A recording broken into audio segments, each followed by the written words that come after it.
राज्यभर पावसाळा लांबल्यानं अनेक ठिकाणी पाणी टंचाईची समस्या निर्माण झाली असताना आदमापूर इथल्या श्री बाळूमामा देवस्थानचं अन्नछत्र मात्र अखंडपणे सुरू असून हजारो भाविकांची तहान भूक भागवण्याचं कार्य अविरत सुरू आहे। आदमापूर इथं कॅनॉलद्वारे पाणी पुरवठा होत असला तरी सध्या टँकरच्या माध्यमातून पाणी उपलब्ध करून दिलं जातंय। देवस्थान प्रशासनाकडून भाविकांसाठी पिण्याच्या पाण्याची व्यवस्था करण्यात येत असून दररोज तयार होणाऱ्या महाप्रसादासाठी लागणारं पाणी ही टँकरद्वारे आणलं जातंय। आदमापूर इथल्या श्री बाळूमामा देवस्थानचं अन्नछत्र अखंडपणे सुरू असून दररोज हजारो भाविक महाप्रसादाचा लाभ घेत आहेत। आठवडाभरात लाखो भाविक इथं दर्शनासाठी येतात।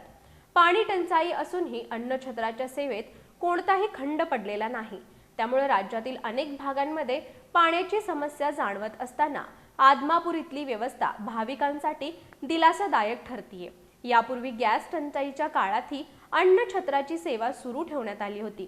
त्याचप्रमाणे सध्याच्या पाणी टंचाईच्या परिस्थितीतही एकही भाविक उपाशी किंवा तहानलेला परत जाऊ नये यासाठी देवस्थान प्रशासन प्रयत्नशील असल्याचं दिसून येतंय।